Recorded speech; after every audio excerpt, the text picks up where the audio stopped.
श्री सिद्धांत सरस्वती विजयते गौरीय गोष्ठीपति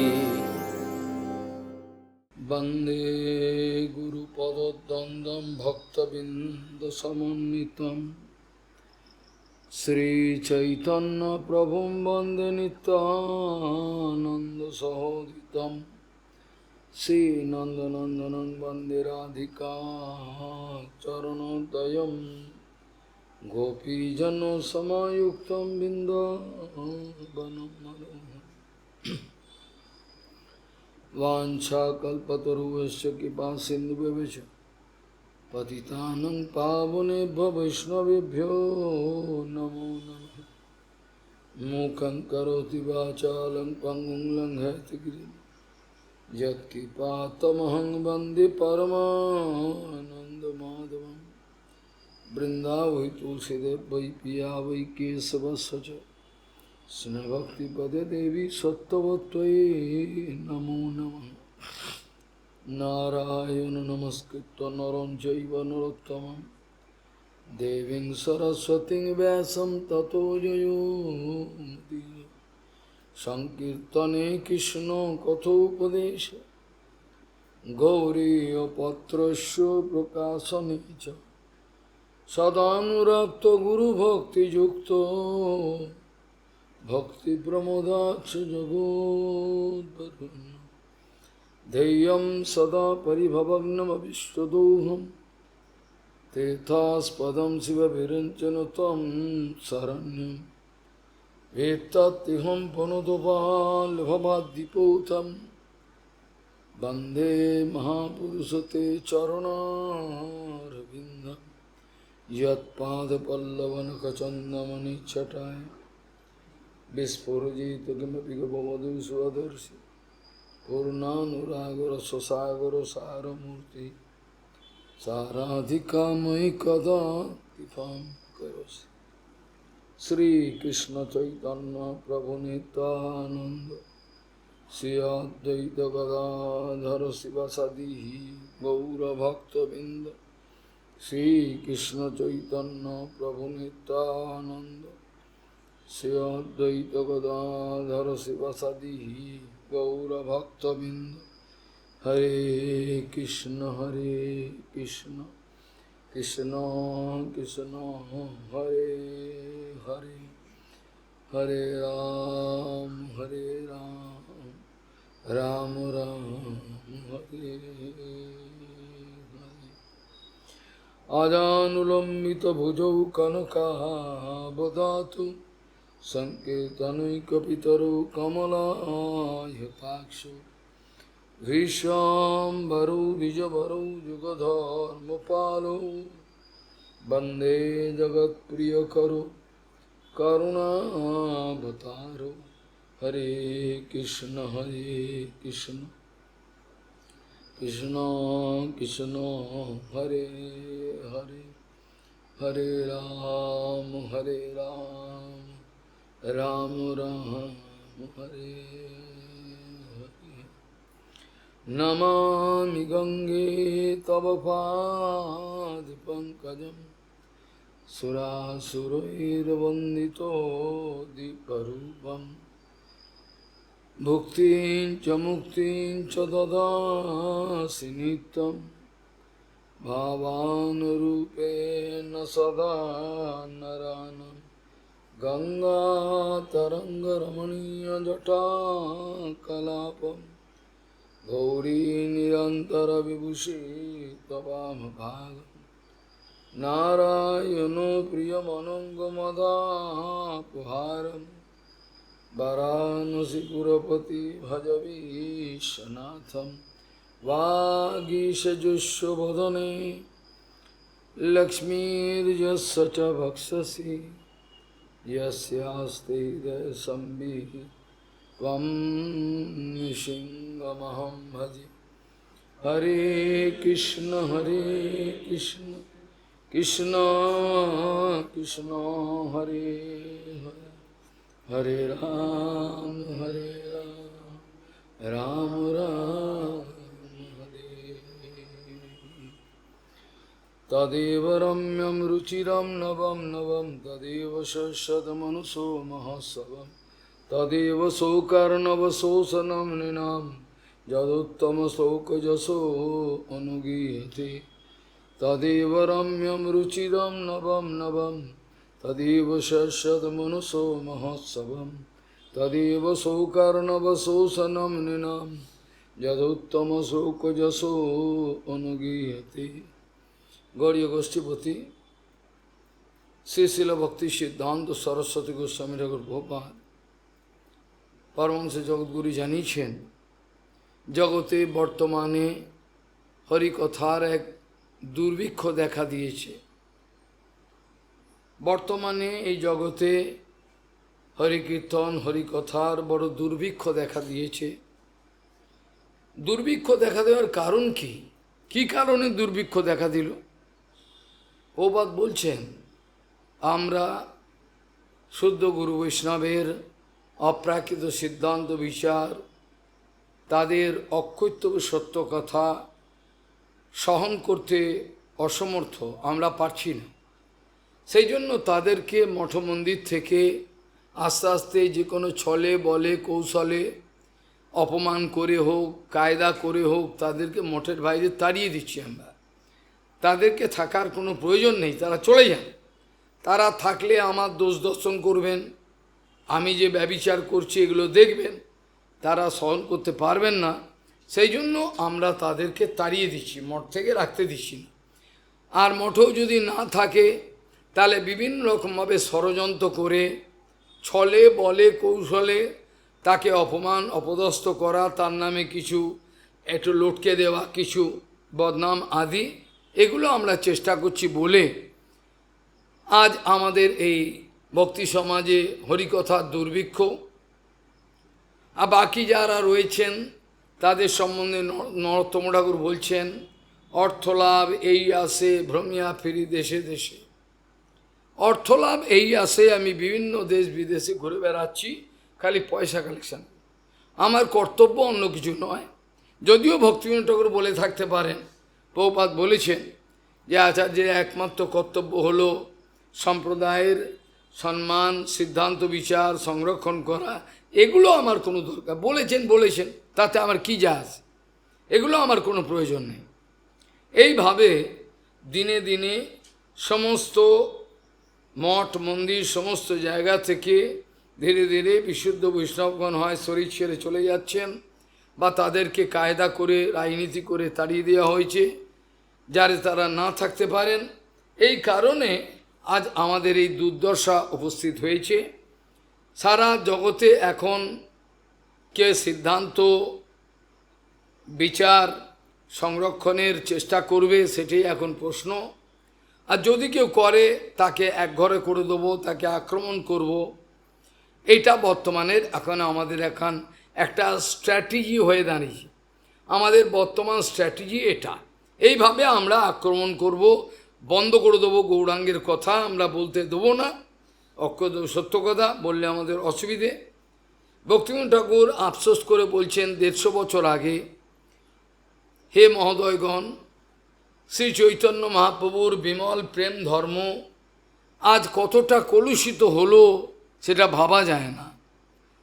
শ্রী চৈতন্য মহাপ্রভুর বিমল প্রেম ধর্ম আজ কতদূর কলুষিত হয়ে গেল আর তা বলা যায় না, কোনো এর ঠিকানা নেই। এতই 150 বছর আগে বলেছিলেন, 150 বছর আগে, 150 বছর আগে তিনি আফসোস করেছিলেন। ভক্তি জগতের সমস্ত কিছু আস্তে আস্তে শেষের মুখে। তিনি প্রত্যেককে নিবেদন করেছিলেন, যদি ভক্তি সিদ্ধান্ত স্থাপন আচরণ আদর্শকে স্থাপন করবার জন্য, আমি সহজিয়াদের দোষ দেখিয়ে দেওয়ার জন্য, আমাদের সম্প্রদায় আমাদেরই মঠে তাদের এই সব দোষ গুণগুলো দেখিয়ে দেওয়ার জন্য শত্রুতে পরিণত হয়েছি। প্রভুপাদ বলছেন এখন শত্রু অকারণে। ভক্তিবিনোদ ঠাকুর বলছেন, যদি সিদ্ধান্তের স্থাপন করতে গিয়ে বা সমাজের যে ব্যভিচার হচ্ছে সেগুলোকে বন্ধ করতে গিয়ে যদি কোনো মাতব্বর তাদের সঙ্গে আমাদের মনোবাদ উপস্থিত হয়, তাও ভক্তিবিনোদ ঠাকুর বলছে সেটাও স্বীকার করে গৌরাঙ্গ মহাপ্রভুর জন্য সেই মনোবাদ, সেই লড়াই, অকারণে বদনাম এগুলো সহ্য করেও গৌরাঙ্গের সন্তুষ্টি বিধানের জন্য এগুলো আপনাদের করতেই হবে। এগুলো আপনারা বাদ দিতে পারবেন না, এটা যেন আপনারা বাদ দেবেন না। এটাই বাস্তবিক গৌরাঙ্গের সেবা। ভগবত বিগ্রহ, মঠ, মন্দির এগুলোকে আমি 15-16 বছর আগে বলেছিলাম, 20 বছরও হতে পারে, বৃন্দাবনের বিভিন্ন গৌড়ীয় মঠে, যে এখন আমরা রাধা গোবিন্দ গৌর হরি গুরুবর্গের সেবক নই, আমরা তাদেরকে গোলামে পরিণত করেছি। অর্থাৎ মন্দিরে রাধা গোবিন্দ গৌরাঙ্গ আর আমাদের গুরুবর্গের বিগ্রহকে দেখে প্রণামী দেয়, সের উপর আমরা চলি, আমরা তাদেরকে গোলামে পরিণত করেছি, ওরা আমাদের গোলাম। ওরা না থাকলে হবে না। এক রাধাষ্টমী আসবে, 10 জন মাতাজিকে বলে দেবো পাঞ্জাব এদিকে ওদিকে সবাইকে, তারা শাড়ি আনবে, শাড়ি আনার টাকা দেবে। বাকি যারাই আসবে সেই কুমিরের সেই ছানা দেখাবার জন্য, যে আমি দেখি যে এইটাই একটাই ছানা দেখাচ্ছে, তো এরকম ধরনের আমাদের চরিত্র হয়ে গেছে। পয়সাগুলো নেবো, নে সেবায় লাগাবো না, বিভিন্ন রকমভাবে ছলচাতুরি করে একটাই শাড়ি, এই মহিলা বলছে আমি দিয়েছি, ও বলছে আমি দিয়েছি, এই ঝগড়া লেগে যাচ্ছে। এই ধরনের চরিত্র আমাদের হয়েছে। আমার মনে হয় আর কিছুদিনের মধ্যে, এখনই আরম্ভ হয়ে গেছে, আর কেউ সাধু সমাজকে বিশ্বাস করতে পারবে না। এই কথা আমি চিঠিতে লিখেছিলাম এক মাতব্বরকে। আমি বলেছিলাম দেখুন, আপনি যে ক্রিয়াকর্মটা করলেন আমাকে মিথ্যে চিঠি দিয়ে, যে ক্রিয়াকর্ম আপনি করে ফেললেন, যে ক্রিয়াকর্ম আপনি করে ফেললেন, তার জন্য বৈষ্ণব সমাজের ইতিহাসে আপনার নাম কালো অক্ষরে লেখা থাকবে, জেনে রাখবেন। দিয়েছেন ভালো কথা, চুরি করে আমার থেকে দিয়ে দিয়েছেন ভালো কথা, কিন্তু আপনার নাম কালো ইতিহাসে লেখা থাকবে, জেনে রাখবেন। আর কেউ সাধু সমাজকে বিশ্বাস করবে না, আর কেউ সাধু সমাজকে বিশ্বাস করতে পারবে না যে এরা এরকম, যে যাদেরকে বিশ্বাস করে আমরা করছি তারা বিশ্বাসঘাতক। যেখানে কৃষ্ণ ভগবান বলছেন আততায়ী এরা, পরের জিনিস চুরি করা, পরের স্ত্রীকে অপহরণ করে নিয়ে যাওয়া, পরের বাড়িতে অজান্তে আগুন লাগিয়ে দেওয়া, তাদেরকে মারার চেষ্টা, এরা আততায়ী। ভগবান শ্রীকৃষ্ণ নিচে বলেছেন আততায়ী বদারহণ, আততায়ীকে মেরে ফেলতে হয়, ভগবান বলেছেন গীতাতে। কিন্তু অর্জুন মারেননি, তা কায়দা করে বলেছিলেন, এই জন্য মারেননি। যাই হোক, এখন প্রশ্ন হলো, ওপারে সহজে এখন চিৎকার করছেন প্রভুপাদকে, বলছে আপনি নিজের ভজন করুন, আপনি নিজের ভজন করুন, আমরা কি করছি দেখতে আসবেন না, আমরা যা করছি আপনি নিজের ভজনের মন্দির। প্রভুপাদ বলছেন এই কথা আমাকে ধমকি দিচ্ছে, আমি দেখছি ব্যভিচার হচ্ছে, বলতে গেলে ওরা ধমক দিয়ে বলছে আপনার ভজন আপনি মন্দির, আপনি আমাদেরটা দেখতে আসবেন না, আপনি নিজের ভজন করুন, এই ধরনের বলছে। কিন্তু সমগ্র বৈষ্ণব সমাজের এইটি নিয়ম ছিল, সনাতন রূপ এদের সময়, বর্তমান নিয়ম আপনারা আলাদা তৈরি করেছেন, এটা ভালোই কথা, কিন্তু রূপ সনাতনের সময় নিয়ম ছিল, কেউ যদি বিন্দুমাত্র ব্যভিচার, অন্যায়, অত্যাচার, চুরি, ভগবত সম্পত্তি, মানি বৈভব যা কিছু, তার জন্য কিন্তু কৈফত দিতে হতো। এখন কে কাকে কৈফত, এখন কেউ কাউকে কৈফত দিতে পারবে না। কৈফত চাওয়ার কে আছে? যার অর্থবল সেই সবচেয়ে বড়, যার অর্থবল নেই তার কাছে কিছু নেই। বর্তমানে এই কলিকালেরই ধর্ম, কিছু করার নেই। একটা ছোটোবেলায় স্কুলে থাকতে একটা হিন্দি কোর্স পড়েছিলাম, সেখানে পরীক্ষায় আসতো, লিখেছিলাম, এটা হলো এক বাবা, তার নাম হচ্ছে রাম বাবা।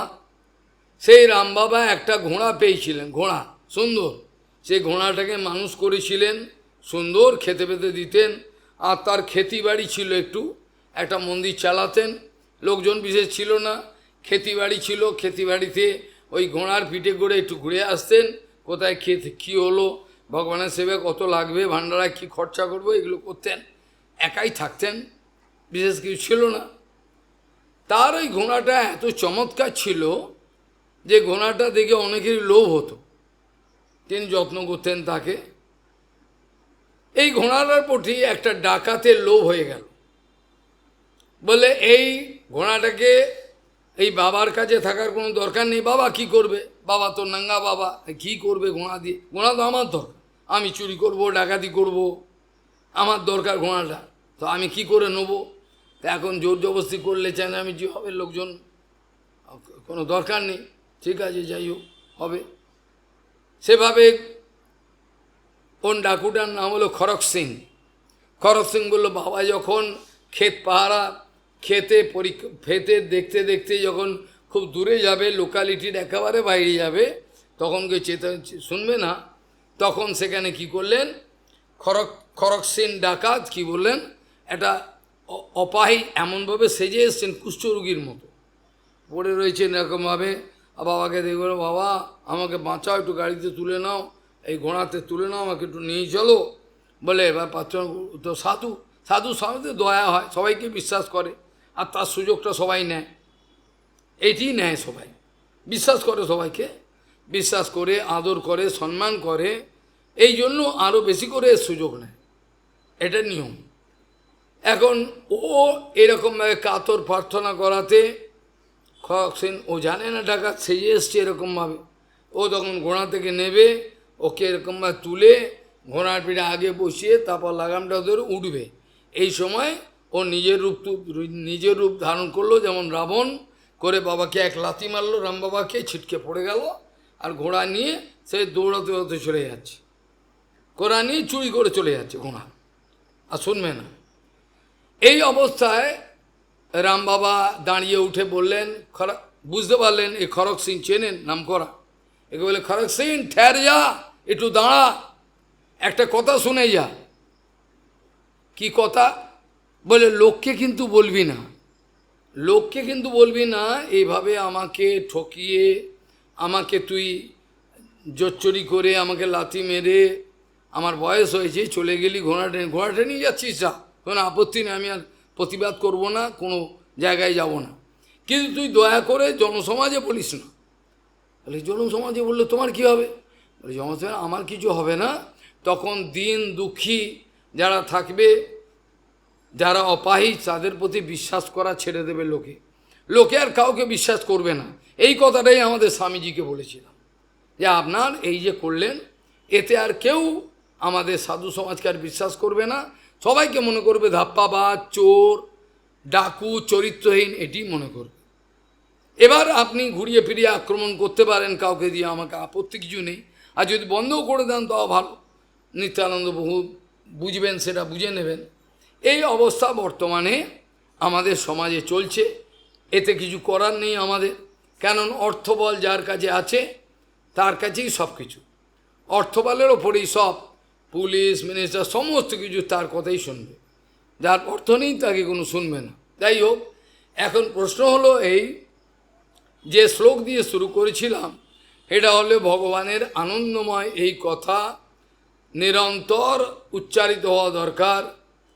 প্রভুপাদ পুনঃ পুনঃ বলেছিলেন, আজ আমাদের জীবনে, আমাদের সম্প্রদায়ে যে একটা কালো মেঘ নেমে এসছে, তার পেছনে একটাই কারণ, আমরা নিরন্তর শ্রী চৈতন্য মহাপ্রভুর বিমল চরিত্র, তার লীলা আচরণ সমস্ত চর্চা করতে ভুলে গেছি। আমরা আমাদের গুরুবর্গ না বললেও, যেগুলো বলেনি সেই সব অনধিকার চর্চাগুলো আমরা করি, কিন্তু সেটাতে প্রভুপাদ কতটা অসন্তুষ্ট হতেন, এটা প্রভুপাদের সময় যারা ছিলেন তারা জানেন। পরমপূজ্য মাধব গোস্বামী মহারাজ বলতেন, গুরু মহারাজ বলতেন, প্রভুপাদের সামনে গিয়ে আমরা একটা কথা বলতে পারি না, প্রভুপাদের সামনে গিয়ে আমরা তোতো করতাম, বলতে পারতাম। এখন গুরু বৈষ্ণব সস্তা হয়ে গেছে, কোনো ব্যাপার নেই, অনায়াসে আমরা পেয়ে যাই, এই জন্য আমাদের মূল্যটা কমে গেছে। আসলে মূল্য কম হয়তো এই কারণে, আমরা সস্তায় পেয়ে গেলে যার মূল্য বোঝেন, হিরে পড়ে রাখ, হিরে যদি মাটিতে পড়ে থাকে, কেউ হিরে কিনতে যাবে 1 কোটি টাকা 2 কোটি টাকা দিয়ে? কেউ কিনবে না। এইরকম অবস্থাটা হয়ে যায়, আর কিছু না। এইভাবে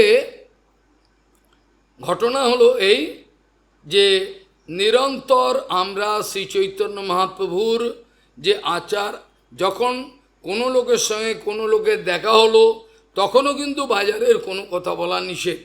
এগুলো বলেছেন, এগুলো মহাপ্রভু বলেছেন, এগুলো রূপ গোস্বামীপাদ বলেছেন, সবাই বলেছেন, কিন্তু আমরা মানব না। আমরা মানব না। কি করবেন আপনি করুন, আমরা মানব না। আমরা আমাদের মতো চলব। এই জন্য আমরা ভগবত প্রাপ্তির কোনো প্রসঙ্গ আমরা তুলতে পারি না। ভগবত প্রাপ্তি কে হতে পারে? যে গুরুবর্গকেই মানে না, গুরুবর্গকে মানে না, গুরুদেবকে, তাহলে আর কি ভগবত প্রাপ্তির কোনো প্রসঙ্গ থাকতে পারে না। ভগবত প্রাপ্তি হতে গেলে এই মাথাটাকে বিক্রি করতে হয়। এই মাথাটাকে বিক্রি করতে হয় গুরু বৈষ্ণব চরণে। এটা হয়তো শুনিনি আমরা। গুরু বৈষ্ণবের চরণে আমার মাথাটাকে বিক্রি করে দিতে হয়। বিক্রি করে দিলে আর আমার বুদ্ধি খাটাতে পারবো না। কেন? মাথা তো বিক্রি হয়ে গেছে। মাথা যখন বিক্রি, আমি কি মাথাটা খাটাবো? মাথা যখন আমার বিক্রি হয়ে গেছে, আমি তো মাথা খাটাতে পারবো না, মাথা বিক্রি হয়ে গেছে। এইরকম অবস্থা হলে পরে তবে তার ভগবত প্রাপ্তির প্রসঙ্গ জাগতে পারে, তা নাহলে কোনো প্রসঙ্গই আসে না। এইভাবে দেখা যায় প্রপাত বলতেন নিরন্তর শ্রী গৌরাঙ্গের কথা, নিরন্তর শ্রী গৌরাঙ্গের কথা আলোচনা করতে গেলে যে পরিবেশ দরকার, সেই পরিবেশ আগে আপনারা সৃষ্টি করুন। এই কথাও আমি বলেছিলাম। কালকে এই সম্বন্ধে আলোচনা করব।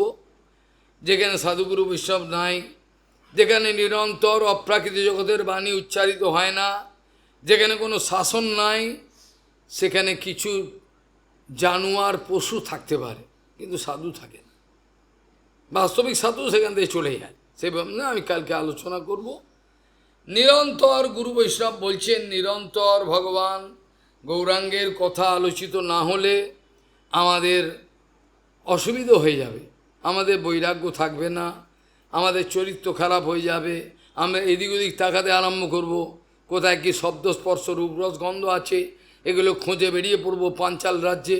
এগুলো আমাদের অসুবিধায় ফেলবে। সেই জন্য ভগবান করুণা করে কি করেন, আমরা যেমন কুকুর, ভগবান তেমন মুগুর ব্যবহার করেন। আমাদের গিরি মহারাজ বলতেন যে বাবা সকাল থেকে আরতি দর্শনের পর ম্যাগাজিন নিয়ে, গৌড়ীয় পত্রিকা নিয়ে চলে যেতাম। ট্রেনে ট্রেনে সমস্ত এই পত্রিকা করে, প্রভুপাদের চিঠি, আমাদের চৈতন্য সব চিঠিগুলো জমা করে এগুলো ভালো করে ব্যাগে করে নিয়ে যেতাম। কলকাতা মঠে, যেটা প্রথমে আগে আমাদের এটা অফিস ছিল, সেইখানে গিয়ে জমা দিতাম। সেইখান থেকে যত চিঠি আদি সেগুলো সব নিয়ে ভরতাম, কিছু প্রসাদ পেতাম। তারপর আবার সেই ম্যাগাজিনগুলো নিয়ে প্রত্যেক ট্রেনে ট্রেনে আমরা বিতরণ করতে করতে কিছু হতো, সে অর্থ এসে জমা দিতাম। তিনি আমাদের শিক্ষার জন্য বলতেন গিরি মহারাজ, তিনি দেবানন্দ গুরি মঠে অনেকদিন ছিলেন, আমাদের মতোও ছিলেন, আমাকে খুবই করতেন। বলতেন বাবা আমি যেমন কুকুর তেমন মুগুর, প্রপাত সেরকম আমার সেবায় লাগাতেন। জানেন অন্য কিছু করলেই বুদ্ধি খাটাবে, অন্যদিকে মন দেবে, এই জন্য দিতেন না। রাত্রি ঝড়ায় যখন ফিরতাম, 9টা 9:30, শিয়াল লাগছে, কুকুর সাপে ভর্তি, ওই জঙ্গল ঠেনে ঠেনে চৈতন্য মঠে আসতাম। দেখতাম সবাই নিজের মতো ভজন করছেন, কেউ শুয়ে পড়েছেন। তো আমার জন্য কিছু চাপা দেওয়া থাকতো, কাউকে কিছু না বলে নরহরিবাবু রেখে দিতেন, ওটা খেতাম। আর দুধ তো থাকতো না, দুধের যে চাঁচার বাটিটা ওটা কেটে এত পেতাম। বলছেন কী আনন্দ লাগতো, দুধের চাচার বাটি, এই পেটে আমরাও খেয়েছি ছোটোবেলা, মা দিতেন। আজকে চাচার বাটি কে খাবে? বলে এ খাবে, তুই কালকে পেয়েছিস, আজকে ও পাবে, এরকমভাবে চেয়ে চেয়ে এত বেরোতো। এইভাবে তিনি বলতেন যে তখন এত কষ্ট করতাম, কিন্তু তবু আনন্দ। কিন্তু এখন এত বৈভব, এত কিছু, এত এসি ডিসি, কিন্তু আনন্দ কারোর মধ্যে নেই। এখন কিন্তু অভাব নেই, এরা কিন্তু কোনো একটাও ভিক্ষা যায় না, ভিক্ষা যেতে হয় না, ভগবান পাঠায়, তাতেই যত গণ্ডগোল হয়েছে। শরীর পুড়িয়ে যদি দুমুঠো অন্ন ভিক্ষা করে আনতো, তাহলে বুঝতো এর মূল্য কী। যদিও বামন গোস্বীমা অনেক গালাগাল দিয়েছেন, কদিন আগে 2 দিন আগে প্রকাশ করা হয়েছে, ওগুলো তো স্নেহের গালাগাল, কিন্তু এই গালাগাল উনি দিতে পারেন আমার খেয়াল ছিল না, দিতেন। কিন্তু যাই হোক, আমি যত গালাগাল দিই তার থেকে অনেক ভয়ঙ্কর। আমি তো কিছুই বলি না, তাও কড়া কথা বলি, কিছু উপায় নেই বলে। অনেকে বলেন প্রতিজ্ঞা করেন কেন? আমি প্রতিজ্ঞা করার কারণ হলো কৃষ্ণ আমাকে শিখিয়ে দিয়েছেন প্রতিজ্ঞা করতে। কৃষ্ণ কবে শেখালেন?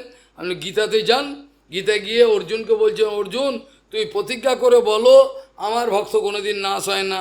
আমি প্রতিজ্ঞা করি এই কারণে, আমি ছোটোখাটো মানুষ, আমাকে কেউ বিশ্বাস করবে না, টাকা নেই, পয়সা নেই, প্রতিষ্ঠা নেই, যে যখন কিছু বদলাম লটকে দেবে, কোনো গুন্ডা লাগিয়ে দিতেই পারে।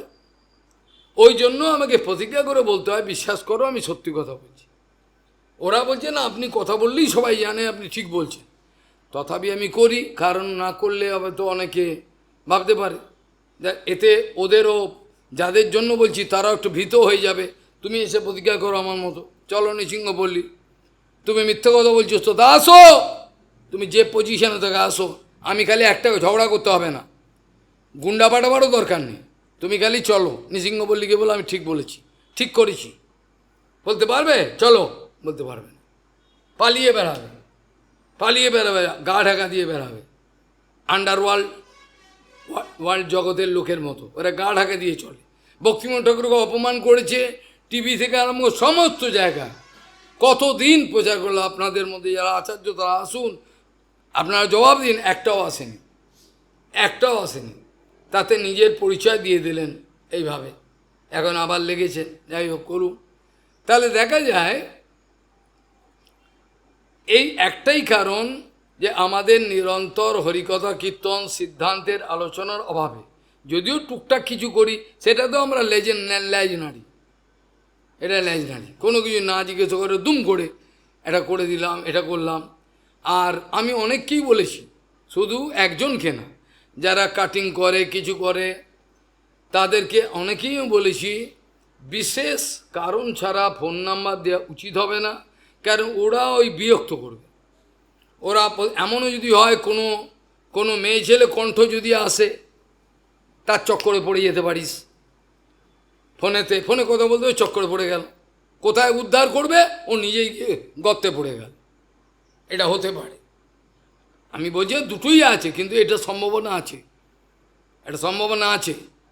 এই জন্য যারা যোগাযোগ করবে অফিসে যোগাযোগ করো, হোয়াটসঅ্যাপের যদি আছে যাও, ইংরেজি কথা বলতে পার, প্রেম করতে পারবে না, ভালোই হবে, ইংরেজিতে কথা বলো, আর সোজা বলে দেবে ইয়ের সঙ্গে কথা বলুন, তখন আমরা জানাবো, এটা ভালো। তাহলে বিপদ হয়ে যাবে, চরিত্র নষ্ট হয়ে যাবে, আমাদের চরিত্র গেল তো সব চলে গেল, কিছু থাকবে না, মুশকিল ব্যাপার। সেই জন্য আমি বলি, অন্য কিছু কারণ নয়, যেভাবেই হোক এখন প্রচারের যুগ, যে যত মিথ্যে প্রচার করবে তার তত দাম। ডাহা মিথ্যে কথাগুলো বলে যাচ্ছে, কিন্তু বলবার কেউ নেই, কে আঙুল তুলে বলছে আমি মিথ্যে কথা কেন বললেন, বলবার লোক নেই, এই ধরনের অবস্থা। ভগবানের অপ্রাকৃত আনন্দময় হরিকথা কীর্তনের জন্যই, যাতে নিরন্তর আমরা আমাদের স্বভাব চরিত্র পরিবর্তন করতে পারি, এই জন্য ভগবান বিভিন্ন ব্রত, বিভিন্ন ধাম, নাম, বিভিন্ন রূপে প্রসাদ রূপে তিনি জগতে এসছেন। বিভিন্ন ব্রত, কার্তিক ব্রত, পুরুষোত্তম ব্রত, বৈশাখ মাসের কীর্ত, মাঘ মাসের কীর্ত, বিভিন্ন আমাদের মাথায় রাখতে হয় নিরন্তর। আর তার সঙ্গে মহাপ্রসাদ আছে, ধাম আছে, নাম আছে, বৈষ্ণবগণ আছেন, শাস্ত্র আছেন, বিভিন্নভাবেই যে কোনোভাবেই ভগবান একটা কায়দা করেছেন যে কোনোভাবেই এদেরকে আমি উদ্ধারের জন্য বিভিন্ন পন্থা অবলম্বন করেছি। আশা করি এগুলোর মধ্যে কোনো একটা টোপড়া খাবে, কিন্তু খাচ্ছে না, এরা চালাক, কোনো মতেই এরা নিতে চাইছে না। ঠিক কার্তিক ব্রত যেমন হয়, কার্তিক ব্রত থেকেও ভগবান বলছেন, শাস্ত্র বলছেন পুরুষোত্তম ব্রতের মূল্য কিছু কম নয়, কারণ ভগবান নিজে বলছেন এই কথা। ব্রত আদি বিভিন্ন রূপে ভগবান অবতীর্ণ হন আমাদেরকে সুযোগ দেওয়ার জন্য, যাতে এরা বহির্জগতের সঙ্গে সংযোগ স্থাপন করতে না পারে, অন্তর্জগতে বিতরণ করতে পারে। যদিও মহাপ্রভু বলেছেন, কিন্তু শোনে কে? মহাপ্রভু রঘুনাথ দাস গোস্বামীকে সামনে রেখে বলেছিলেন, এটা অনেকেই আমরা চর্চা করি, কিন্তু পালন করার কেউ নেই। বর্তমান যুগে পালন করে লেকচার দেওয়ার অনেক লোক আছে, সেখানে পাবেন, সেখানে বলেছেন, মহাপ্রভু বলেছেন, গ্রাম্য কথা না কইবে, গ্রাম্য বার্তা না শুনিবে, ভালো না খাইবে আর ভালো না পড়িবে ইত্যাদি কথা রঘুনাথ দাস গোসাইকে বলেছিলেন। তার আগে বলেছিলেন, মর্কট বৈরাগ্য না করো লোক দেখাইয়া, যথাযোগ্য বিষয়ভুঞ্জ অনাসক্ত হইয়া। তার আগে বলেছিলেন, স্থির হইয়া ঘরে যাও, না হও বাতুল। তুমি বৈরাগী হবে, যাও। বৈরাগের কোনো সঙ্গে তুমি কি করে বৈরাগী হবে? তুমি বৈরাগের কোনো লক্ষণ নেই তোমার মধ্যে। এই জন্য আমাদের শিক্ষার জন্য মহাপ্রভু রঘুনাথকে কেন্দ্র করে বলছেন, স্থির হইয়া ঘরে যাও, না হও বাতুল, ক্রমে ক্রমে পায় লোকে অবসেন্দু। এটা একজন ব্যাপার, অনন্তকাল ধরে চলছেই চলছে, এর কোনো বিরাম নাই। খালি সময় কাকে বলে, আমাদের মধ্যে যদি কাউ বাচলতা ছেড়ে, যার সামান্য মনুষ্যত্ব আছে, খালি একটু সময় কাকে বলে যে চিন্তা করে, সে পাগল হয়ে যাবে। এই তো কালকে ছিলাম বাচ্চা, খেলতাম মায়ের কোলে, হট করে বড় হয়ে গেলাম, তারপর এত বড় হয়ে গেলাম, এবার মরতে চলছি। সময়ের কোনো ডেফিনিশন লোকে জানে না, বুঝতে চায়ও না। এরা প্রত্যেক মুহূর্ত সময়গুলোকে মজা করতে চায়, আনন্দে কাটাতে চায়, একটুও কষ্ট তারা করবে না, করতে চায় না। তাহলে এই ব্রত আদি যেগুলো আমাদের জগতে আবির্ভূত হচ্ছেন, সেগুলো আবির্ভূত হচ্ছেন এবং মাধবতীর্থী ভক্তি জননী পরমে আদর, আমরা আদর করি কেন? মাধবতীর্থী ভক্তি জননী পরম আদরে করি, পরম আদরে বড়ি। কারণ এ ভক্তি তিথি কোনগুলো, জন্মাষ্টমী, রাধাষ্টমী, বামন দ্বাদশী থেকে আরম্ভ করে যা কিছু আছে, গৌর পূর্ণিমা, সমস্ত কিছু এবং একাদশী আদি, এগুলো সবাই এগুলো সব কিছুকে বলা হয়েছে বৈষ্ণব ব্রত। বৈষ্ণব ব্রত হল ভক্তি জননী, অর্থাৎ এর দ্বারা স্বরূপ শক্তির প্রাকট্য লাভ করবে আমাদের হৃদয়ে। যদি নির্মৎসরভাবে সদাচারের সঙ্গে আমরা পালন করি, তাহলে আমাদের জীবনে ভক্তি বাড়বে। আর যদি ভক্তির দরকার নেই, তাহলে ভালো ভালো কথা, এখন তো কারোর ভক্তির দরকার নেই। এখন খালি দীক্ষার মাধ্যমে ছাগল, কুকুর, ভেড়া, গাধা এগুলো তৈরি করার প্ল্যান। এখন কাকে দীক্ষা দেবে, কে দীক্ষা দেবে, কীভাবে দেখে দেখা, তোর হয়েছে কিনা দেখা, তোর দীক্ষা হয়েছে দেখা, দিব্যজ্ঞান আছে, তাহলে তো এরম কাণ্ডজ্ঞানগুলো করতি না, নিজেরই হয়নি, কাকে দীক্ষা দেবে? এই তো বর্তমান অবস্থা। যাই হোক, এখন প্রত্যেকটা নিয়ম কার্তিক ব্রতের মধ্যে যা যা কিছু পালন করা হয়েছিল, যেভাবে পালন করা হয়েছিল, সেই নিয়মগুলোই কিন্তু আমাদের এই পুরুষোত্তম ব্রতেতে গ্রাহ্য মানে প্রয়োগ করা দরকার। তবে এই পুরুষোত্তম ব্রতের যে সময়টা দেখা যাচ্ছে, তাতে দেখা যাচ্ছে চাতুর্মাস্য ব্রত স্পর্শ করে নাই। করেছে কি? চাতুর্মাস্য ব্রত স্পর্শ করে নাই বলে, চাতুর্মাস্য ব্রতেতে যেমন আমরা প্রথম মাসেতে শাক বন্ধ করি, পরের মাসেতে কি, পরের মাসেতে ভাদ্রে দই, আশ্বিনে দুধ, এগুলো বন্ধ করি ধীরে ধীরে, শাকাতি চলে না। কিন্তু এই একটা সুবিধে পাওয়া গেল যে আমাদের এই ব্রতটা চতুর্মাসের সঙ্গে স্পর্শ না করাতে, এতে যেগুলো অথেন্টিক শাক, যেমন পালং থেকে আরম্ভ করে এই যেগুলো মহাপ্রভু পেতে আর কি, নোটে শাক, এগুলো হতে পারে। কিন্তু যদি চাতুর্মাস্য ব্রত স্পর্শ করলে নিশ্চয়ই প্রথম মাসটাই স্পর্শ করতো, যদি করতো তাহলে আমরা ওটা খেতে পারতাম না। এখানে এক বিশেষ জ্ঞাতব্য বিষয় হলো, এ কোথা থেকে এই পুরুষোত্তম মাস ব্রত চলে এলো মশাই, এটা একটা ব্যাখ্যা দরকার। এই পুরুষোত্তম ব্রতকে সাধারণ যারা স্মার্ত প্রত্যেকে বলে হচ্ছে মল মাস। মল কথাটা মানে হলো, মল কথা পৃষ্ঠা, মল কথাটা আর এমনি মানে জেনারেল মানে মল মানে ময়লাও হয়, কিন্তু মল মানে বিষ্ঠাও হয়, মল মানে ময়লাও হয়, মল জমেছে বলে। এখন এটাকে মল মাস বলার কারণ কি সেটা জানতে হবে। আর কেনই বা এই মাসটাকে অপবিত্র বলছেন? স্মার্ত যারা রঘুনন্দনের চেলা বংশ, চামুন্ডা ওদের বংশধর যারা রয়েছে, তারা বলছেন এই মাসে কোনো ভালো কাজ করা যায় না। এ মাসে অন্নপ্রাশন বিবাহ থেকে আরম্ভ করে জাত সমাজ কিচ্ছু হবে না, কিচ্ছু হবে না। এই মাস মল মাস, এই মাসে কিছু হয় না। এখন প্রশ্ন হলো, মল মাসে কিছু হয় না, মল মাসের দোষটাই বা কী, এটা জানা দরকার। গুরুবর্গের বিচার, ভক্তিবিনোদ ঠাকুর অনেক কিছু লিখতে পারেন, সব আলোচনা করতে গেলে আমাদের সময় হবে না। তবে ভক্তিবিনোদ ঠাকুরের একটা কথা প্রথমেই আমি বলে রাখি, ভক্তিবিনোদ ঠাকুর অনেক কথা বলেছেন আর্টিকেলের মধ্যে, কার্তিক ব্রত, পুরুষোত্তম সবই বলেছেন। বলার পরে লাস্টে বলেছেন, দেখুন প্রথম নিয়ম হলো কে কত পরিমাণে নাম সংকীর্তন হরিকথাতে সংযুক্ত থাকতে পারবেন, এটা সবচেয়ে বড়। যদি আপনার একাহার করে আপনার টাইম বাঁচাবার ইচ্ছা থাকে, নিরন্তর হরিকথা কীর্তনে থাকতে, তাহলে তাই করুন।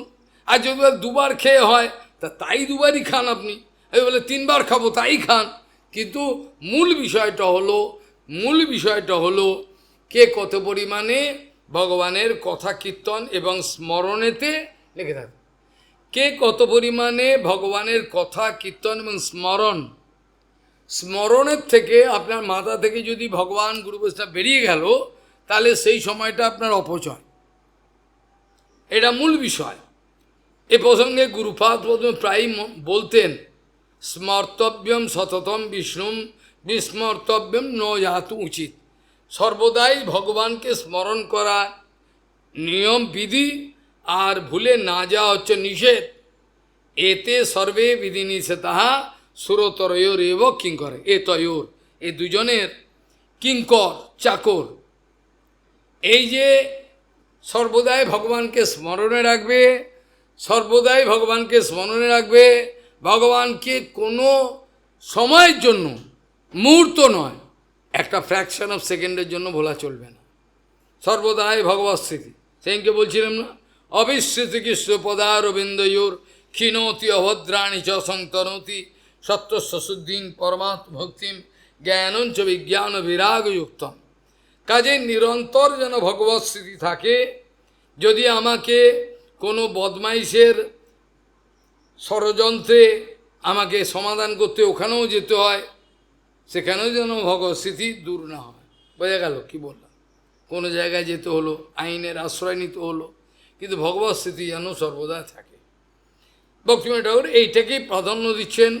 কে কত পরিমাণে ভগবানের স্মৃতিতে নিমজ্জমান থাকতে পেরেছেন, এটার ওপরেই কিন্তু ব্রতের সার্থকতা নির্ভর করবে। খালি আমি কম খাই, আমি সেদ্ধ খাই, আমি হবিষান্ন খাই, আর ঠিক আছে করতে পারলে ভালো করো, কিন্তু এটাই যথেষ্ট নয়, এটা যথেষ্ট নয়। এখন মল মাসের এত যে নিন্দা অত্যাচার স্মার্তগণ এরা করে আসছেন এবং করবেন, এরা মনে হয় কোনোদিনই ছাড়বেন না, এরা কোনোদিনই এই নিন্দা বন্ধন করবেন না। যদিও বৈষ্ণবগণ তাদের যুক্তি দিয়ে বোঝান, তারা বুঝবেন না, তারা বললো আমরা বুঝতে চাই না, আমরা যা বুঝি ঠিক বুঝেছি। এখন স্মার্তগণ যদি এই একটা মাস কোনো ক্রিয়াকর্ম না পায়, যজ্ঞ আদি বিবাহ আদি সব কিছু স্মার্ত যারা নিয়ে থাকে, কোনো ক্রিয়াকর্মই যখন করা যাবে না, তখন তারা কি হয়ে গেলেন, এ 1 মাসের জন্য শয়তান তাদের মাথায় এমনিই আছে। বলেছিলাম অলস মস্তিষ্ক শয়তানের বাসা। এই অলস মস্তিষ্কের মধ্যে তারা নোংরামো করেন বিভিন্ন রকম, কেন কিছু করার নেই, কোনো পুজো আদি কিছু নেই, সব বন্ধ স্মার্ত মতে। মল মাস বলে মল তার ঘৃণ্য, এটা পরিত্যক্ত মাসে কিছু হবে না। এখন মল মাসটা যে হলো, এটা হলো কী করে? প্রথম কথা হলো আমরা জানতে চাই মল মাসটা এলো কী করে, সেটা তো জানা দরকার। সেটা জানতে গিয়ে আমরা দেখতে পাচ্ছি আমাদের যে জ্যোতিষ গণনা আছে, বর্ষ গণনা, কাল গণনা যেগুলো আছে আমাদের, যে সময় গণনা আছে, তাতে দুটো পদ্ধতিকে আমরা স্মরণ করি, দুটো পদ্ধতিকে অনুসরণ করি। একটা হচ্ছে চান্দ্রমাস, চান্দ্রমাস একটা যে সূর্যের হিসাবে একটা একটা কায়দায় চলে। চান্দ্রমাসের যে হিসাব আর সূর্য সংক্রান্ত যে হিসাবটা, এটাতে দীর্ঘদিন পর পর, অর্থাৎ প্রায় 3 বছর পর পর, প্রায় 3 বছর, পুরো 3 বছর নয়, পুরো 3 বছর নয়, অর্থাৎ 2 বছর, 2 বছর 8 মাস, 2 বছর 8 মাস 16 দিন এবং 8 ঘন্টা, এটার পর পর একটা করে মল মাসের উৎপত্তি হয়। বুঝে গেল? কি বললাম? 2 বছর 8 মাস 16 দিন 8 ঘন্টা, এ পরপর প্রত্যেক অর্থাৎ বলতে গেলে 32 মাস হলো। কেন 2 মাস মানে হলো 24, আর তার সঙ্গে 8 যোগ করলে 32 মাস, তাহলে 32 মাস, 32 মাস 16 দিন 8 ঘন্টা পর পর বর্ষ গণনায় চন্দ্রমাস এবং সূর্য মাসের গণনার হিসাবে একটা মিল, একটা ট্যালি করতে গেলে দেখা যাবে বেশি হয়ে যাচ্ছে। এটা দিয়ে দিতে হয় চন্দ্রমাসকে। এই যে বেশি হয়ে যাচ্ছে, এই বেশিটা কে বলা হয় হচ্ছে কোনো মাসের মধ্যে গোনা যাচ্ছে না, এটাকে মল মাস হিসেবে ওরা পরিত্যাগ করেছে। বোঝা গেল? প্রত্যেক প্রায় 3 বছর অন্তর অন্তর আমাদের ভাগ্যেতে এই মল মাস, যেটাকে ওরা বলে আমাদের পুরুষোত্তম মাস, কৃপা করবার জন্য আমাদের কাছে অবতীর্ণ হন।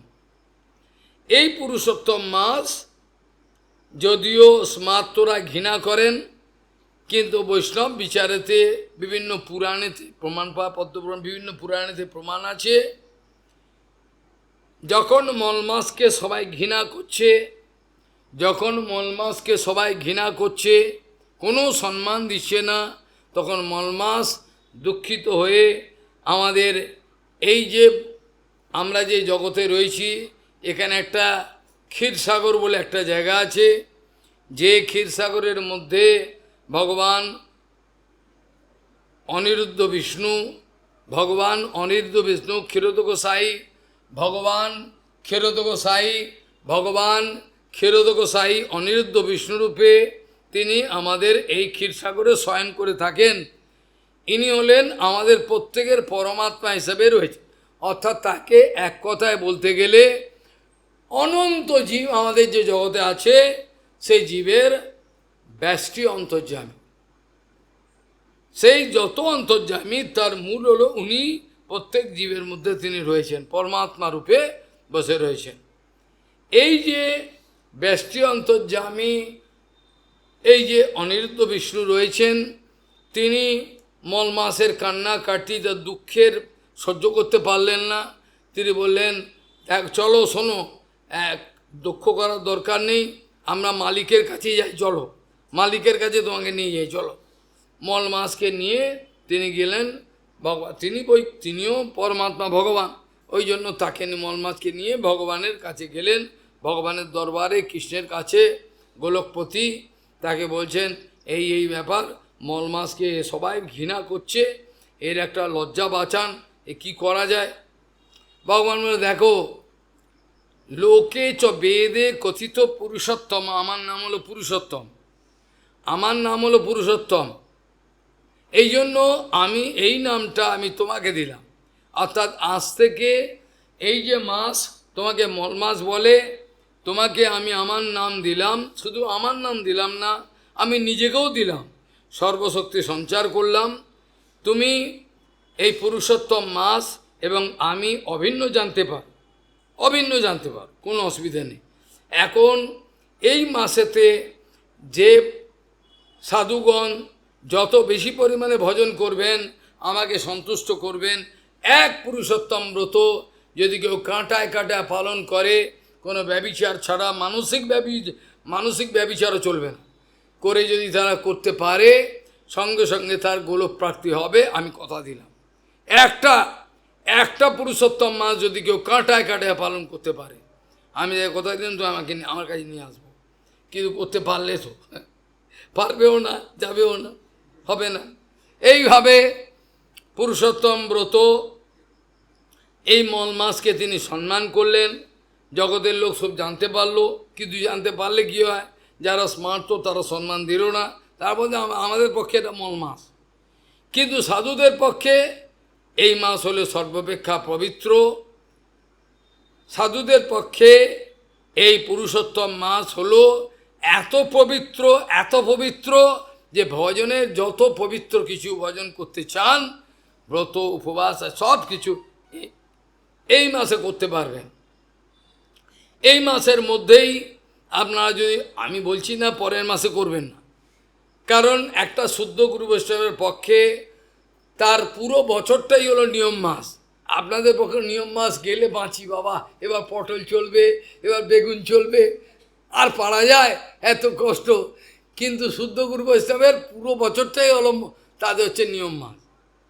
খাওয়া দাওয়ার ব্যাপারটা ছেড়ে দাও, তাহলে সেটা আলাদা কথা, কিন্তু তাদের পুরো বছরটাই হলো নিয়ম মাস, নিয়ম সেবার মাস। কারণ তারা নিয়ম ভঙ্গ করেন না। এই সকালে উঠে বসবেন, নিরন্তর ভগবানের চিন্তা করবেন, আহ্নিক নাম সমস্ত কিছু তারা করতে থাকবেন, পরিক্রমা দর্শন সমস্ত জীবের মঙ্গলের জন্য সব তারা করবেন। এই ভজনের যে বলটা, এটাই তোমাকে নিজেকে রক্ষা করবে, আবার এইটাই তোমার ভজন বলেতে অপর জীবকে রক্ষা করা যাবে। যার নিজেরই ভজন বল নয়, যে ব্যভিচারী, যার নিজেরই ভজন বল নয়, সে কি করে অপরকে রক্ষা করতে পারবে না? যে নিজেরই ভজন বল নয়, সে অপরকে কী করে বাঁচাবে? ক্ষুদ্র গুরু বৈষ্ণবের নিরন্তর যে ভজনের চেষ্টা, দুঃখ পায় তারা ভজনের বিরুদ্ধ জিনিস দেখে, তাদের মধ্যে কোনো হিংসা নেই, বিদ্বেষ, তারা দুঃখ পেয়ে এত বুক ফেটে যায়, সেই জন্য রেগে যায়। কেন এই ডাক্তার মধ্যে সাত্বিকরা, কেন এটা হলো, এর ফলে এত বদনাম হয়ে গেল, এত ক্ষতি হলো, প্রভুপাদের সেবার বিঘ্ন হলো। যেখানে প্রভুপাদ নিজে বলছেন যে আমার পরম শত্রু যারা মনে করেন আমাকে, তাদের যেন অমঙ্গল কামনা আমার জীবনে না আসে, এই কথা যখন প্রভুপাদ বলছেন, আমি যেন তাদের জন্য মঙ্গল কামনা করতে পারি। যেখানে হরিদাস ঠাকুর 22 বাজারে এত মারের পরে পেদারক পেটে না, 1 বাজারে মারলে মানুষ পড়ে যায়, মরে যায়, তখনও বলছেন প্রভু এরা জানে না, এদেরকে বাঁচিয়ে দাও, এদের দোষ ধরো না। সেখানে আমি কি করে বন্দুক নিয়ে একটা পাঠিয়ে দিলাম, একটা ছবি দিয়ে দিলাম, তা আবার আমার সংক্রান্ত হরিকথা। কোন পাগল ছাগল এটা করলো, তাকে ভগবান ছেড়ে দেবে? এটা হয় কখনো? এটা তো অন্যায়, এটা তো লোকে বুঝবে না, লোকে বুঝবে না, লোকে এমনিতেই দোষ খুঁজে বেড়াচ্ছে। এ খেদিয়ে দিচ্ছে, দেখলে না ওই যে পাগল মহিলাটাকে খেপিয়ে দিচ্ছে, এটা ইচ্ছে করে খেদায়, ওরা খেদিয়ে দেয়, কি করে দেখি না। এটা বোঝে না ওরাই যে গলায় দড়ি দিয়ে মরবে, তোরাই যে এই যে ক্রিয়াকর্ম করছিস, এরপরে তোদেরই গলায় দড়ি দিয়ে মরতে হবে, জেনে রাখবি। এটা লাভ কিছু হবে না, কিছু কষ্ট দিচ্ছিস তো মিথ্যে কর, কতদিন করতে পারিস। তাহলে এইভাবে আমরা পুরুষোত্তম মাস তার পরিচয় আমরা পেলাম। এইভাবে আমরা নিরন্তর পুরুষোত্তম মাসেতে নিয়ম অনেক কিছু বলা যায়, কিন্তু পালন করা যায় না। সেই জন্য এই নিয়ম সেবার মাসেতে যেসব নিয়মগুলো পালন করতে হয়, খাওয়া দাওয়ার ব্যাপারেও জানেন, পটল বেগুন বরবটি শিম, যেগুলো সব কলাইয়ের ডাল, কোনো কিছুই খাওয়া যাবে না, এগুলো নিষেধ, এগুলো সব নিষেধ। যেমন কার্তিক মাসে ব্রতেতে হয় থোড়, কলা, মোচা, মুগুর ডাল, এগুলো সাধারণভাবে কষ্ট হলেও এটা পালনীয়। এই কষ্টটা, আমাদের কষ্টটা কী জন্য? ভগবানকে সন্তুষ্ট বিধানের জন্য। আমাদের যে তপস্যাটা, কষ্টটা, এটা আমাদের নিজের কোনো কারণে নয়, ভগবানের আমাদের ত্যাগ, আমাদের যে তপস্যা, সব কিছুর পেছনে ভগবানকে সন্তুষ্ট বিধানের একটা প্রচেষ্টা, অন্য কোনো কারণ তো আমাদের মধ্যে নাই, আমরা অন্য কোনো কারণের মধ্যে যাই না। এখন প্রশ্ন হলো, মূল কথায় ফিরে যাব, মূল কথায় ফিরে যাব। এটা হলো এই এক বদ্ধজীবের স্বেচ্ছাচারিতায় লাগাম দেওয়া বড় কঠিন। এক বদ্ধজীবের স্বেচ্ছাচারিতায় লাগাম দেওয়া কঠিন। অনেক আমি বলে সবার কাছে বিরক্তিভাজন হয়েছি। এমনকি রান্নার সময় বলতে দিতাম না কাউকে, জানতে দিতাম কী রান্না হচ্ছে রান্নাঘরে। এত কঠোর নিয়ম ছিল। রান্নাঘরে রান্না করার সময় কোনো কেউ তেল নুন কোন কাছে কিচ্ছু চাইতে পারবে না, দরজা বন্ধ। অনেক মহারাজের অসুবিধা হয়ে গেল, তারা খেদিয়ে দিল মহিলাদের, তারা আমার বিরুদ্ধে গালাগাল দিতে আরম্ভ করলো। আমার কি মা বাপ নেই? এইরকম কাঁচা গালাগাল আমি কিছু মনে করি না। তারা এখন মরছে দেশ বিদেশে, বিভিন্ন খাবি খাচ্ছে বোয়াল মাছের মতো। তা আমার কিছু ক্ষতি নেই, আমি যা তাই। আমার তোর পরিচয় আমার পরিচয় হবে না। তোর পরিচয়টা নিয়ে আমি পরিচয় দেবো তা নয়। পরিচয় ভগবান আমাকে দিলে দেবেন, না দিলে না দেবেন।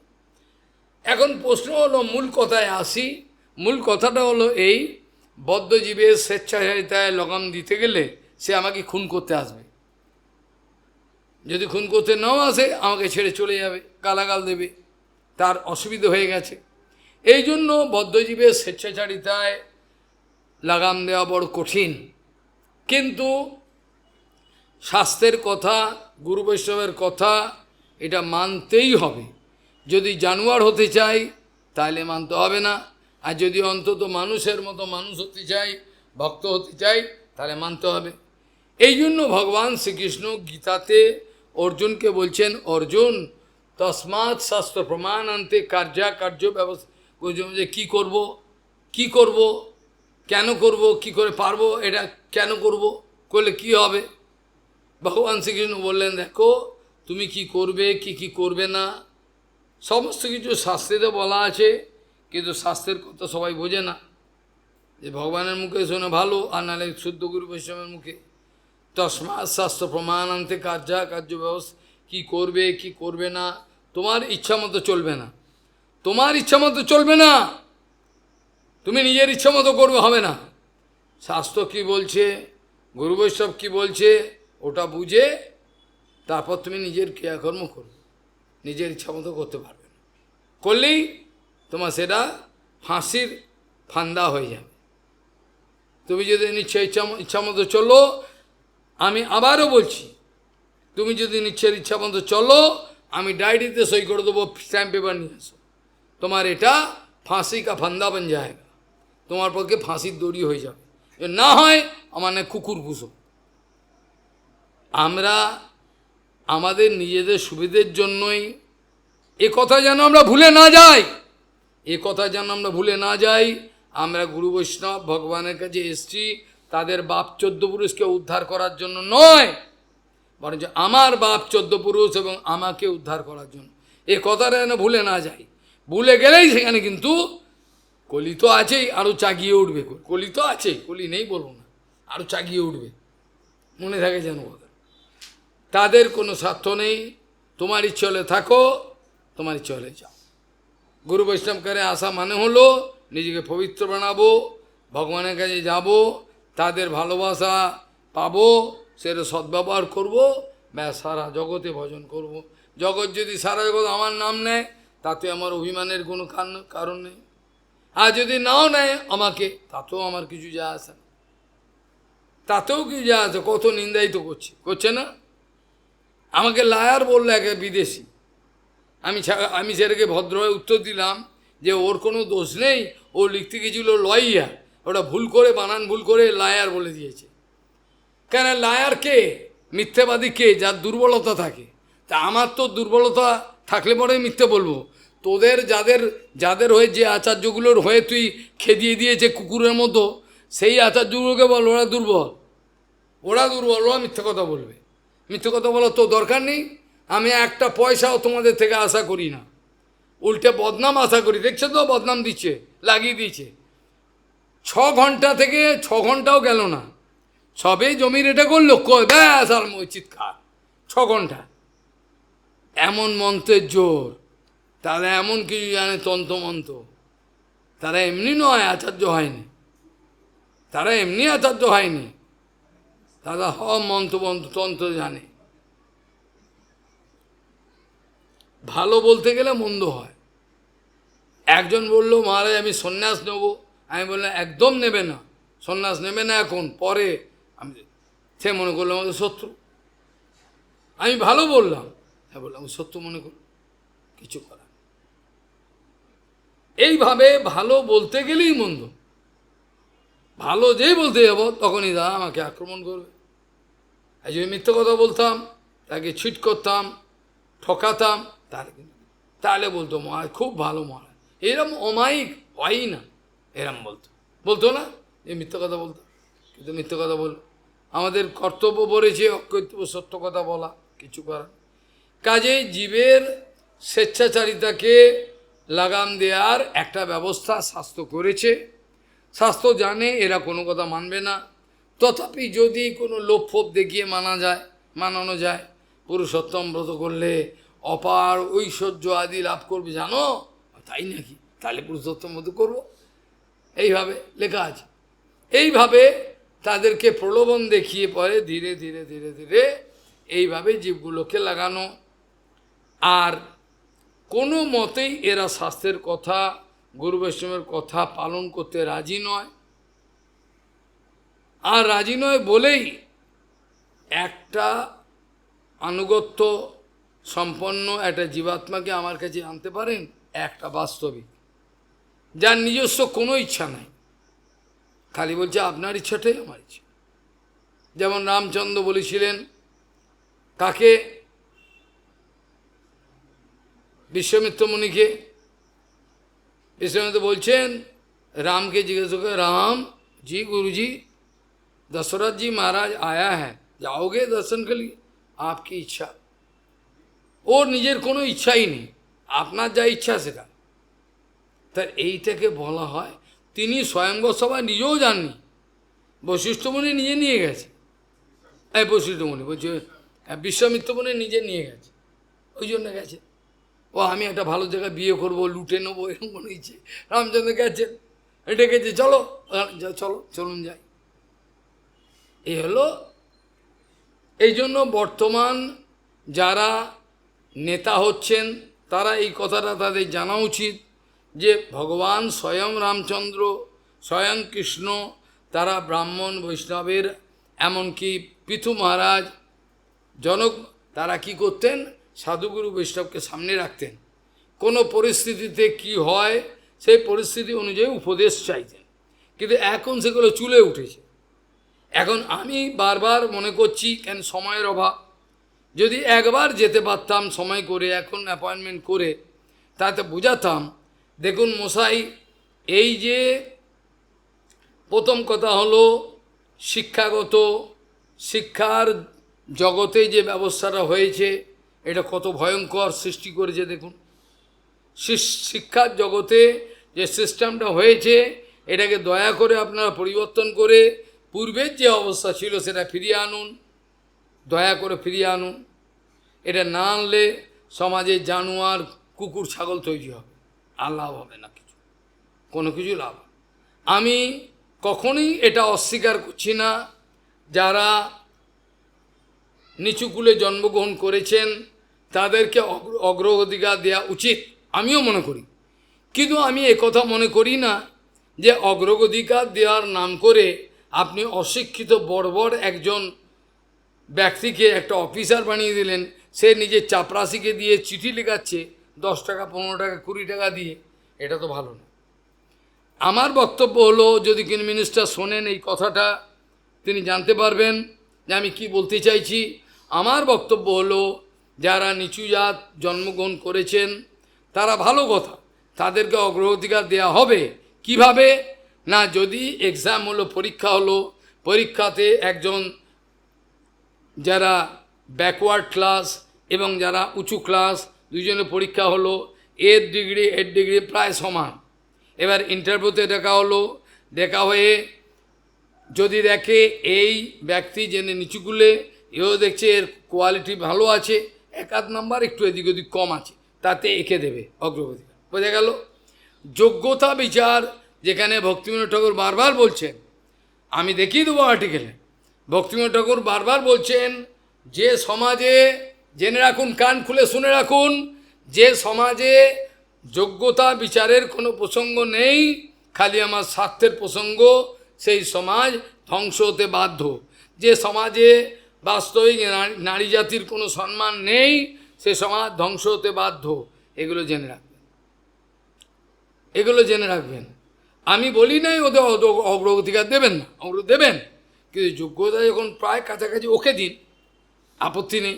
কিন্তু যোগ্যতা নেই, সে তার চাপরাশিকে দিয়ে চিঠি লেখাবে, হ্যাঁ 50 টাকা দিয়ে বললে আমার চিঠি লিখে দিত, ও চিঠি লিখতে পারে না, তাকে অগ্রগতিকার দেবে? তো আপনি দেশের শত্রু মশাই, আপনি নেতা নয়, আপনি দেশের শত্রু।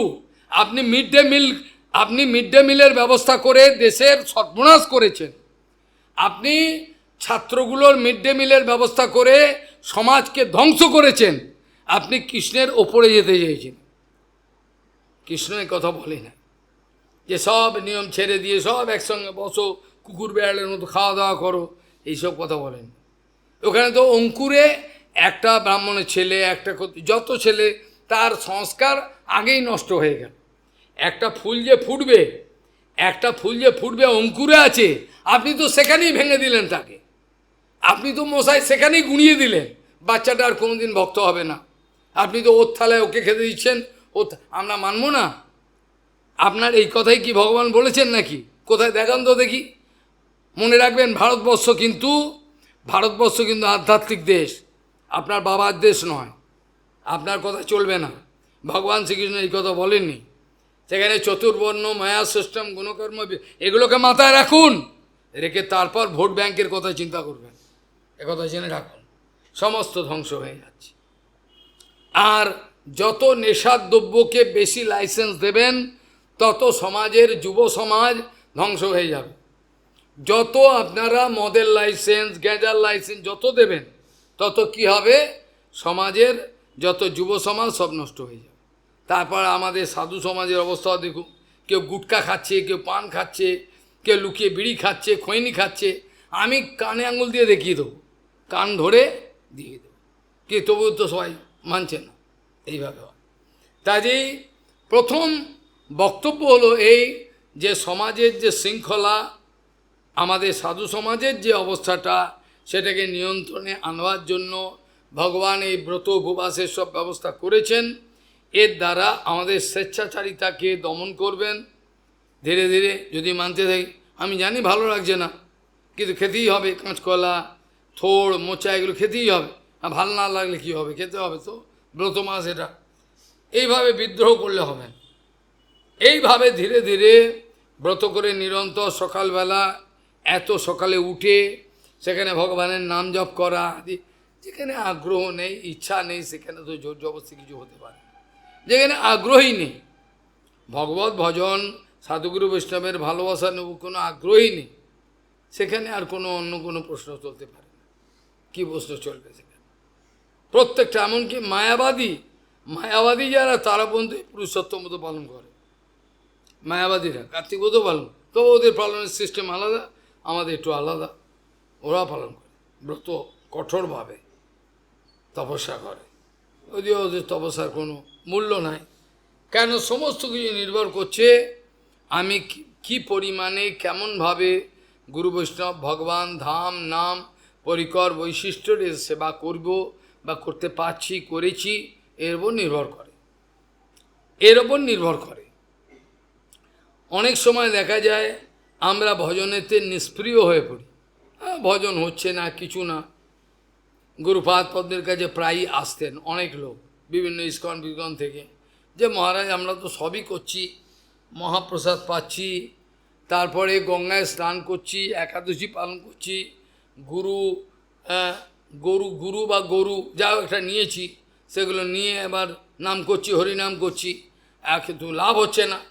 গুরুপাদ বলতেন, দেখুন, প্রশ্ন হলো এই, আপনারা ধামে রয়েছেন বলে মনে করছেন, আপনারা প্রসাদ পাচ্ছেন, আপনারা গুরু আশ্রয় করেছেন, কিন্তু ধামে থাকেন, গঙ্গায় স্নান করেন, নাম করেন, একাদশী করেন, বিভিন্ন ধামের পরিক্রমা করেন, কিন্তু একবারও কি ভক্তিবিনোদ ঠাকুরের আনুগত্যে গুরু মহারাজ বলতেন, ভক্তিবিনোদ ঠাকুর যে কথা সেটি আপনারা কি একবারও ভেবে দেখেছেন?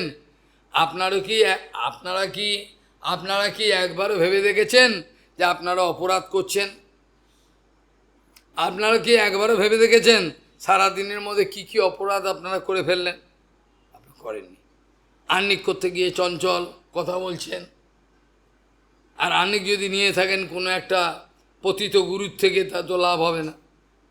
কেন? বীর্যহীন। যে মন্ত্রের মধ্যে কোনো বীর্য নেই, যিনি নিজেই চরিত্র নেই, বীর্য নেই, সে মন্ত্র নিয়ে তো লাভ হবে না। সেই গরু ছাগলের মতো তৈরি করুক। যে মন্ত্রে তো বীর্য নেই, সে মন্ত্রে কিছু হবে লাভ হবে। আবার মন্ত্র নিয়েও যদি গুরুকে ফাঁকি দিই, তাহলেও লাভ হবে না কিছু। এইভাবে দেখা যায় আমরা প্রতিপদে গঙ্গায় স্নান করার নিয়ম জানি না, আমরা একাদশী করার বাস্তবিক নিয়ম শিখিনি, শুনতে চাইও না। খালি এটুকু জানি ভালো মন্দ একটু খেয়ে নেব, ফল বাদাম ফাদাম একটু খেয়ে নেব। আমরা একাদশীর মানে কি, কি হয়, কীভাবে পালন করতে, এসব কোনো কিছু আমরা জানবার ধার ধারি না, আমরা ধার ধারি না। আর তারপরে হরিকথা কীর্তনের কথা তো দূরেই রাখলাম, সেগুলো তো কোনো প্রসঙ্গই নাই। যত হরিকথা কম হয়, গ্রাম্য কথা হয়, ততই সুবিধে। গ্রাম্য কথা আমরা আলোচনা করব। বুঝে ফোন হয়ে যে কি ভয়ঙ্কর হয়েছে, কখন যে ফোনের মধ্যে একটা কণ্ঠস্বর চলে আসবে, সেই কণ্ঠস্বর তোমার সব শেষ করে দেবে, সব শেষ, জীবনের সব শেষ, যা ছিল পুঁজিপাটা সব শেষ করে দেবে একটা কণ্ঠস্বর। এটা চোখের সামনে দেখা, কি সর্বনাশ। ওই জন্য যারা জিতেন্দ্রীয় নয়, তাদের ফোনের ব্যবহার কম করাটাই ভালো,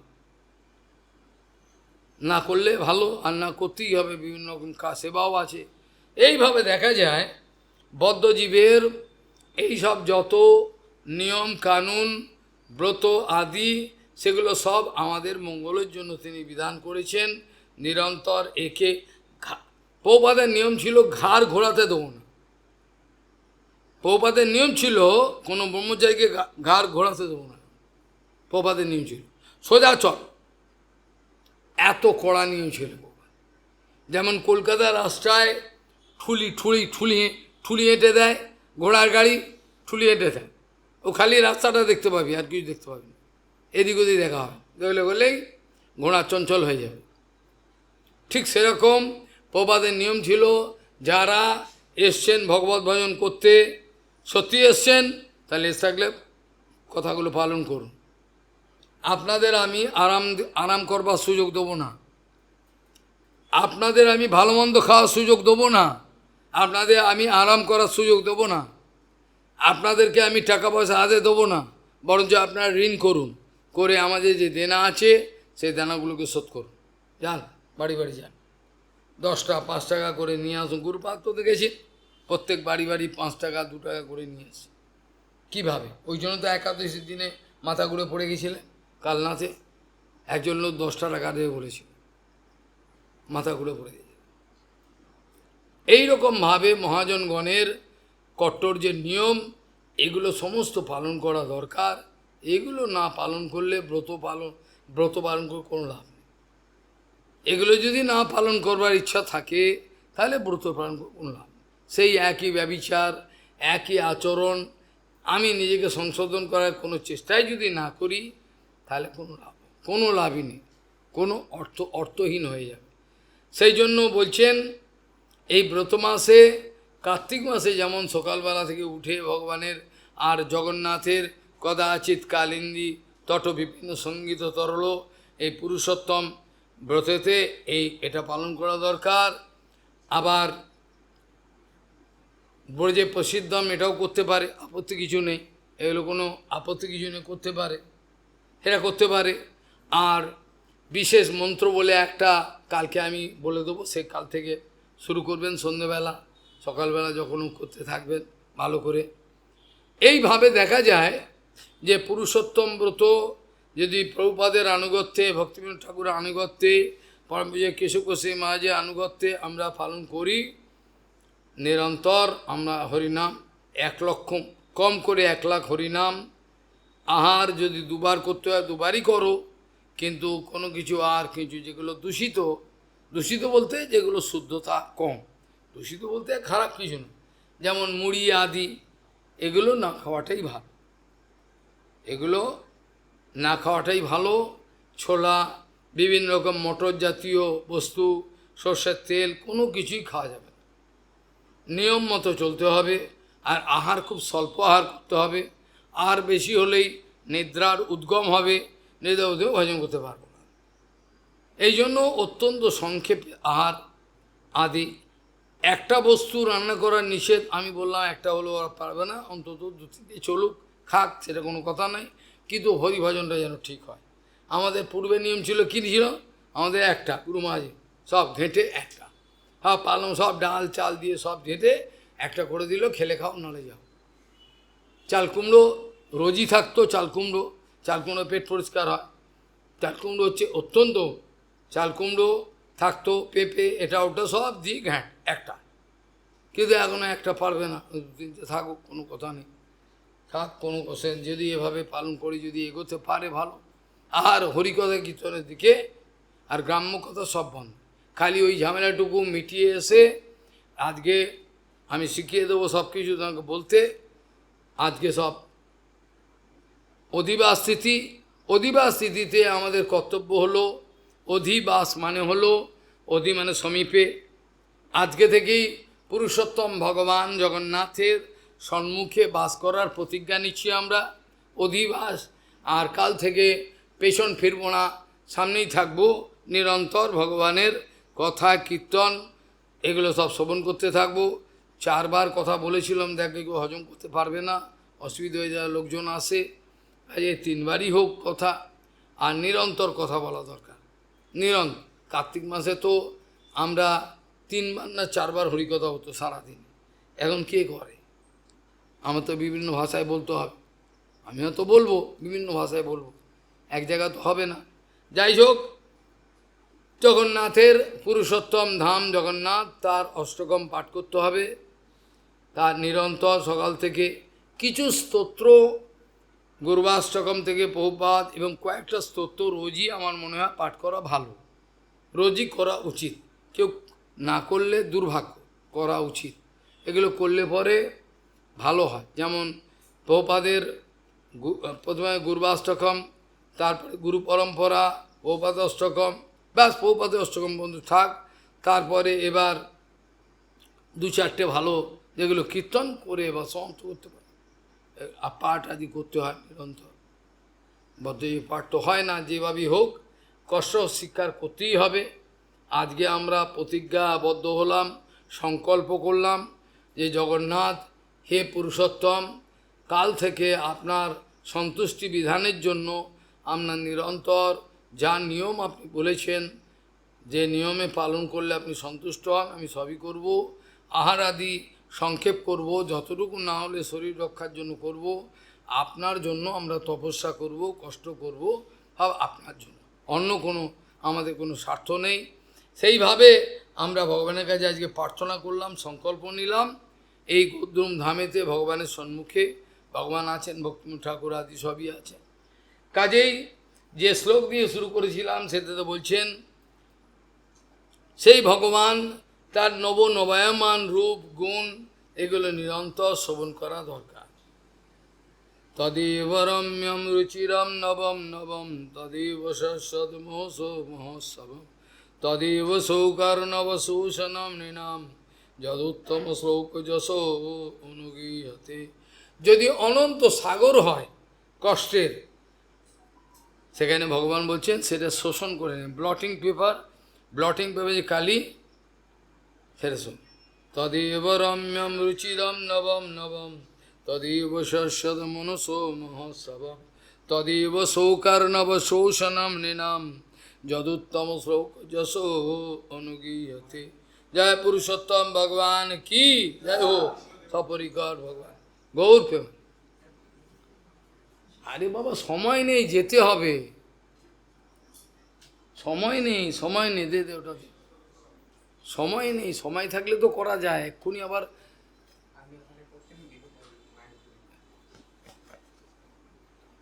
ভজ শ্রী কৃষ্ণ প্রভু নিত্যানন্দ, শ্রী অদ্বৈত গদাধর শিবাসাদি গৌর ভক্তবৃন্দ, ভজ Shri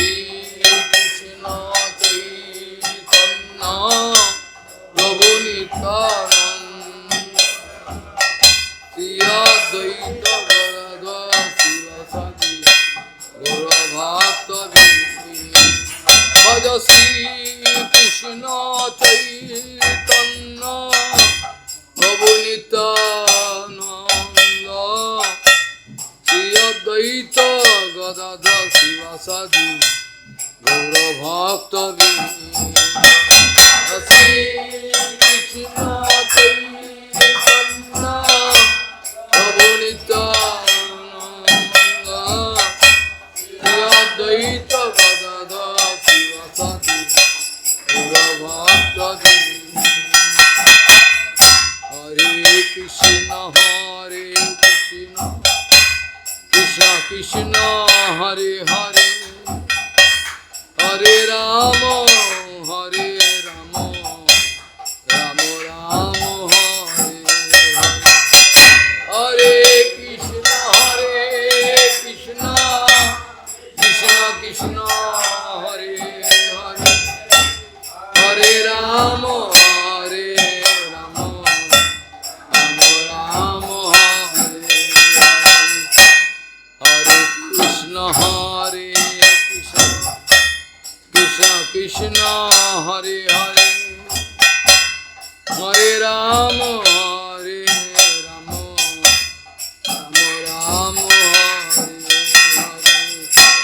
Hare Hare Krishna Krishna Krishna Hare Hare Hare Rama Hare Rama Rama Rama Hare Hare Krishna Krishna Krishna Hare Hare Hare Rama Hare Rama Rama Rama Hare Hare Krishna Krishna Krishna